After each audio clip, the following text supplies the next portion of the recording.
right now, as you're listening to this, there is a voice in your head making a judgment about whether you should be doing this instead of something else. That voice, it is not yours, but it has been running your life.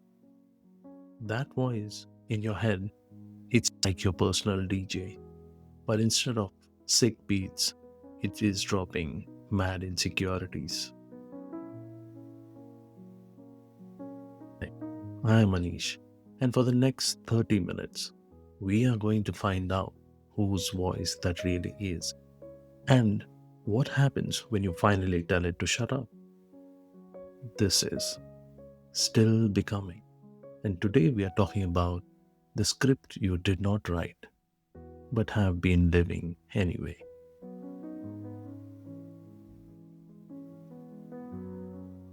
Before we dive in, let me tell you what I mean by the script.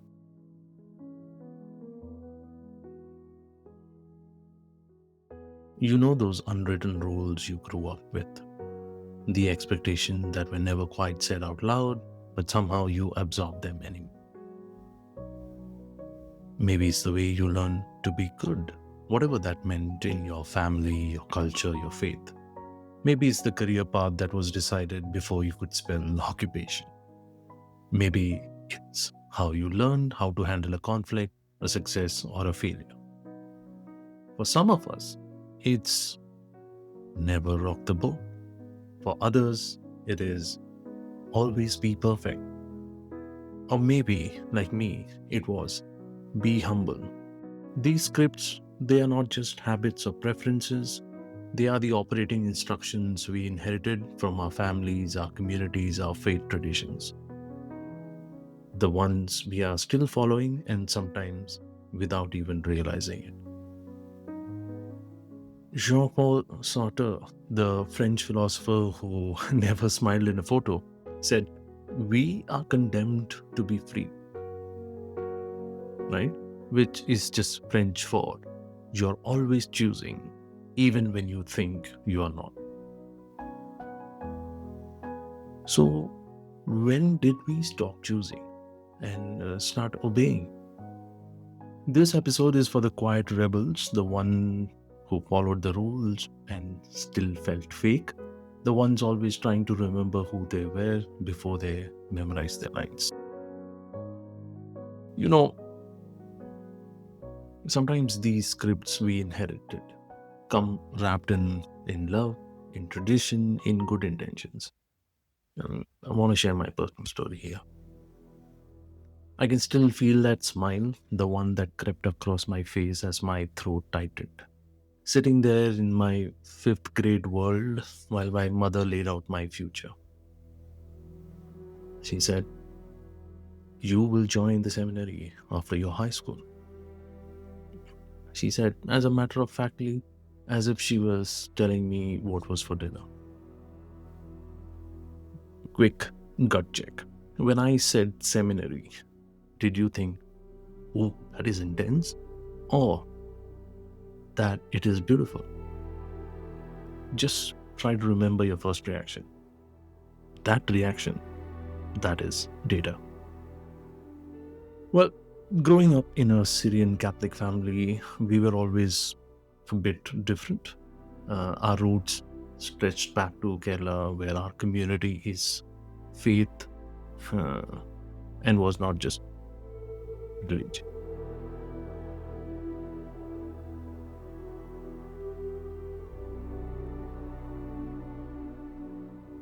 Our roots stretched back to Kerala, where for our community, faith was not just a religion, it was the air we breathe, the it.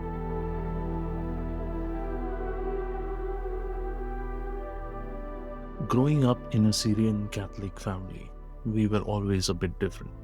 Our roots stretched back to Kerala, where for our community, faith was not just a religion. It was the air we breathed, the water we drank, where becoming a priest was not just a calling, it was a crown of honor for the whole family. I mean, I have enough nuns and priests in my family in terms of my uncles and aunts, so I know that that was something that everybody in the family always took pride in. And I always say this to people who know little or nothing about my religion. Being Catholic is like entering a video game on hard mode. You're born with the inbuilt guilt, and every Sunday you attend a spiritual CrossFit class. Stand, kneel, sit, and repeat. And I'm just taking you back to that scenario where my mom was talking to me. I remember nodding, smiling, agreeing, not because I understood what I was agreeing to, but because somewhere in my young mind I thought this was my ticket to staying in God's good grace, a divine insurance policy, if you will. Now, don't get me wrong. Faith was not just some distant concept for me at this point of time. It was woven into the fabric of my daily life. I was an altar boy for years, the kind who knew every prayer by heart and every ritual by instinct. Most of my afternoons were filled with volleyball and uh, football or soccer, depending on which part of the world you're listening from, with seminarians, young men who seem to balance their calling uh, with an enviable joy for life. Looking back now, I can see that the moment for what it was, a child making an adult sized promise, trying to please both heaven and earth at once. And that is the thing about inherited scripts. They often come from a place of love, of tradition, of wanting the best for us. But sometimes the best for us is not what is best for us at all. They will leave you if you don't follow the lines. You will fail if you don't do things in a particular way. Every time somebody said those things to me, I would just smile. I nodded. I hated it, but I accepted it because I thought I was being mature.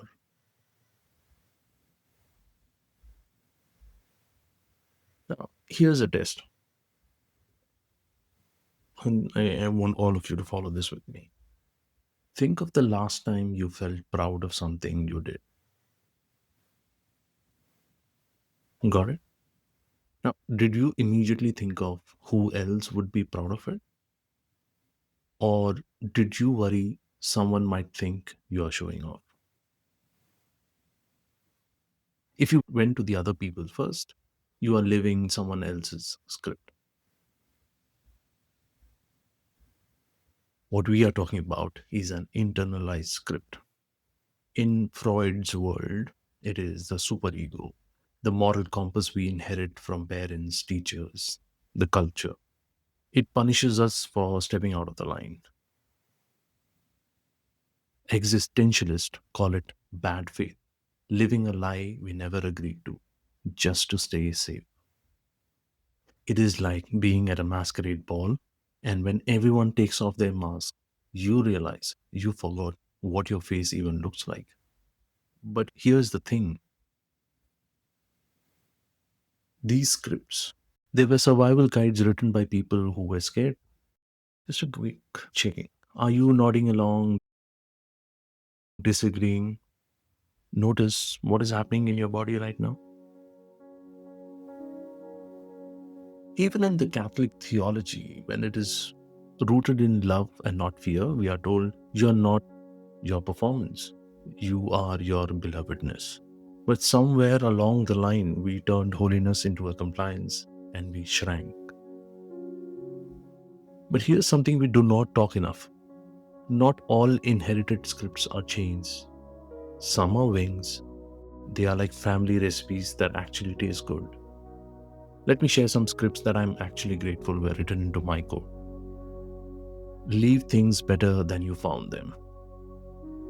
This one again comes from my mother. Every time we would visit someone, she would quietly straighten a pillow, help them with dishes, or tend to a plant. It was not about perfection, it was about contribution. That script, it is staying. It stays with me still. Another script. There is always enough to share. Even when we had very little, my mother would somehow find something to give to unexpected guests. I remember at least once a month, there would be one or two elderly people who would come home and eat with us. Not because we had a lot, but that's how my mother is. And that abundance mindset, that's pure gold. And that's written into my script. Here's another powerful one. If you do not understand, ask.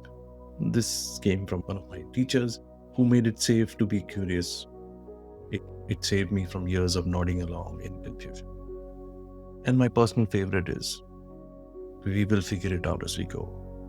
I actually don't know the source of it, but it helps me when I'm faced with something new.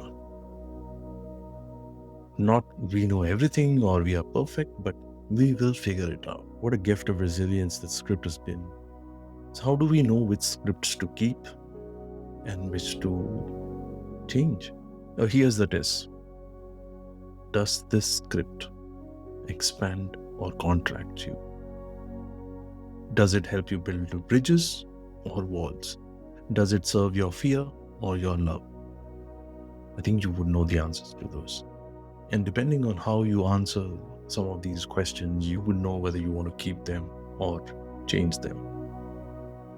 The beneficial script, they tend to open possibilities rather than close them. It helps you connect rather than isolate yourself. It empowers you rather than diminish you. And there is a lot of an instead of or in these beneficial scripts. Think about it. What helpful scripts did you inherit? Maybe it is always write thank you notes, or if you see someone struggling, help, or there is no shame in starting over. Let's give credit where it's due. Some of our ancestors' wisdom, it is worth keeping in the script. So now that we have a framework of how to identify your internalized scripts, how to identify which of these scripts are beneficial and which of the scripts need some change. That's, I feel, the easy part. The tricky part is, once you have identified a script which should not be something that you will follow, how do you change it? And this is where I also struggle a lot. This is the hardest part. I'll give you an example. This is a recent example. You would think that after years of unlearning and consciously choosing my own path, I would be immune to some of my scripts. But just last week, there I was in a team meeting, and a bunch of us had just launched a massive project. Something we had dreamed about a year ago but seemed impossible then. And when they asked me to speak about the achievement, I froze. Well, not exactly froze, was I started doing this familiar dance of deflecting, minimizing, and shrinking myself. And there it was, the childhood lesson playing on repeat. Jesus washed his disciples' feet. True humility, that is what matters. The words I would have heard countless times in church, in school, at home. Funny how a lesson about divine humility somehow transformed into a script for self-erasure, right? What started as a beautiful teaching about service became my go-to excuse for hiding from my own light. In that moment, sitting there in that conference room, I was not just a professional being modest about his achievement. I was that altar boy again, trying to be good, trying to be holy, trying to be less. The script was still there, running in the background like some spiritual operating system I never chose to install. And here's what makes me scared the most. I was not just hiding from them, I was hiding from me. The script has become so automatic that I forgot there was a real person under it. So what now? How do we change this? And I always keep saying, I don't have all the answers, and I don't think I have figured it out, but it's important for me to speak about it. Maybe the goal here is not silence. Maybe it is volume control. What do you mean by that? Okay, let me break that apart. Maybe it is giving my voice the mic, even if the script still yells from the backstage.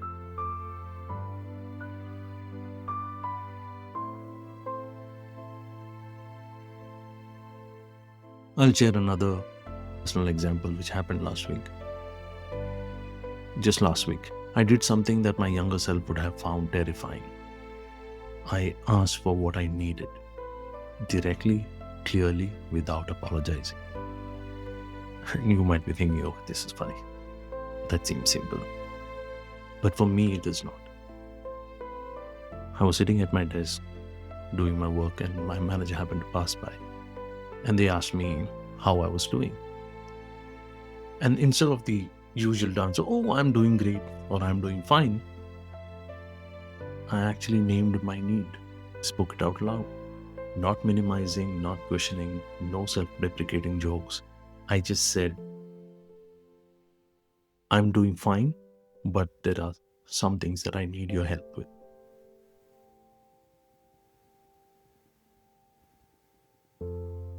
And it was such an aha moment for me. That felt good. Remember that quote from Hillel we discussed in our last episode? If I am for myself, who will be for me? And if I am only for myself, what am I? And if not now, when? In that moment, those ancient words felt so present, so alive. Each syllable giving permission to that part of me that I always had been taught to stay small, not to ask, not to be needy. It was not dramatic. The world did not stop spinning, but something in me shifted, like a door that had always been locked, suddenly opening, just a crack.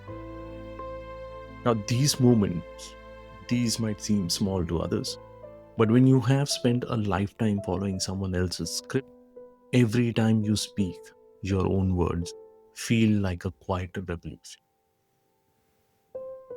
Reclaiming your voice is not one big act. It's a daily rebellion with shaky hands and a holy defiance. Okay, let's pause. Let's be honest.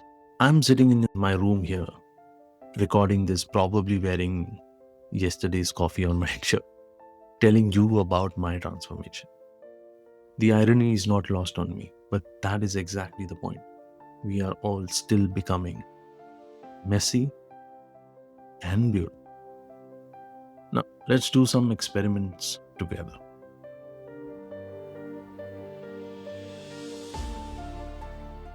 I'm going to give you 3 small experiments. Do not overthink it. Just do it. Experiment number 1. I want you to say your name out loud. Just your name.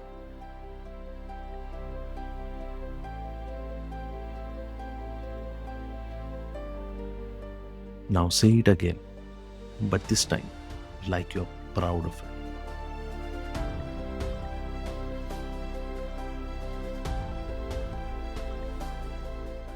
If saying your name proudly felt weird, congratulations. You've just discovered how deeply that script is embedded in you. It is like finding out your internal operating system is still running on Windows 95. Did you feel the difference between the first time you said your name to the second? That is your voice underneath your script. Experiment number 2. Complete this sentence out loud. I do not need permission to.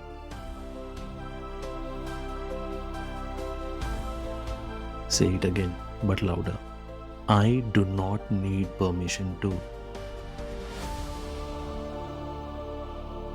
Experiment number 3. Think of one thing you would do if you knew no one would judge you. Do not say it out loud, just let it sit.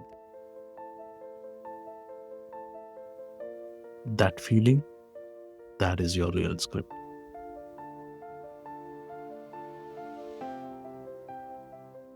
This is another exercise I want you to do. And I want you to journal this. What is the one rule that you have lived by? Just take time and think about that one internalized script that you have been living by, but you never actually agreed to. Where did it come from?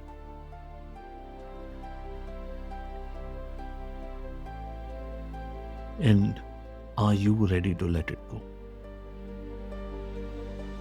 Journal this, write it down somewhere.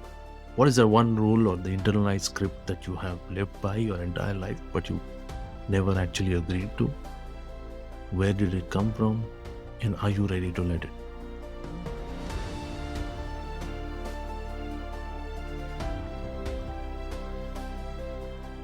If this hit you in the gut, do not just sit with it. Do something.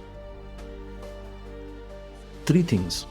First, text someone right now and tell them one thing that you are proud of. Do not qualify it, do not minimize it, just pride. Second,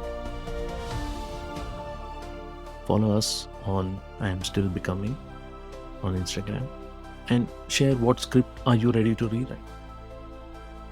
Third, and this is the big one, tomorrow when someone asks you, how are you doing? Tell them the truth. Not the script of I am doing fine, but the real version. How exactly are you doing? How are you feeling?